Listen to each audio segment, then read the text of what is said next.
ഇതെന്താ ക്രാഫ്റ്റ് ചാനലിൽ കുക്കിങ്ങോ എന്ന് ചിന്തിക്കേണ്ട. ഒരു സംഭവം സ്പെഷ്യലായിട്ട് ചെയ്തപ്പം ഒന്ന് വീഡിയോ എടുത്ത് നിങ്ങളെടുത്ത് ഷെയർ ചെയ്യാമെന്ന് വിചാരിച്ചിട്ട് എടുത്തതാണേ. സംഭവം വേറെ ഒന്നുമല്ല, ഒരു 3 ആവോലി കുട്ടന്മാർ 150 രൂപയ്ക്ക് കിട്ടി. എന്നാൽ അതിനെ ഒന്ന് ഇലയിലൊന്ന് പൊള്ളിച്ചെടുക്കാമെന്ന് വിചാരിച്ചു.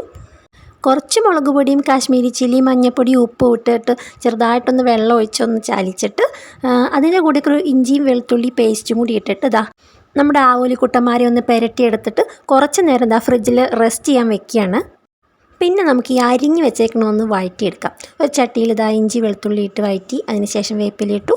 പിന്നെ സബോള ഇട്ടിട്ട് നല്ലപോലെ ഇളക്കി വെച്ചിട്ട് വഴന്ന് വന്ന് കഴിയുമ്പം കുറച്ച് ഉപ്പ്, പിന്നെ കുറച്ച് കാശ്മീരി ചില്ലിപ്പൊടി, മഞ്ഞൾപ്പൊടി, മല്ലിപ്പൊടി, കുറച്ച് കുരുമുളക് പൊടി ഇട്ടിട്ട് ഒന്ന് ഇളക്കി കൊടുത്തിട്ട് കുറച്ച് തക്കാളിയും കൂടിയൊക്കെ ഇട്ട് വഴറ്റിയിട്ട് കുറച്ച് വെള്ളവും കൂടി ഒഴിച്ച് കൊടുത്തിട്ട് ഒന്ന് മൂടി വെച്ച് വേവിച്ചെടുക്കണേ.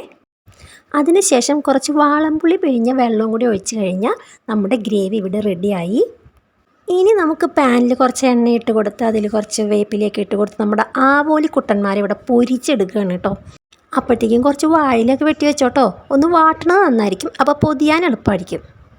ഇനി ആ വാഴയിൽ കുറച്ച് ഗ്രേവി വെച്ചിട്ട് അതിൽ നമ്മുടെ ആവോലിക്കൂട്ടനെ വെച്ചിട്ട് അതിൻ്റെ മുകളിൽ വീണ്ടും ഗ്രേവി വെച്ച് അതിൻ്റെ മുകളിൽ കുറച്ച് കറിവേപ്പില ഇട്ടിട്ട് പൊതിഞ്ഞെടുക്കാം.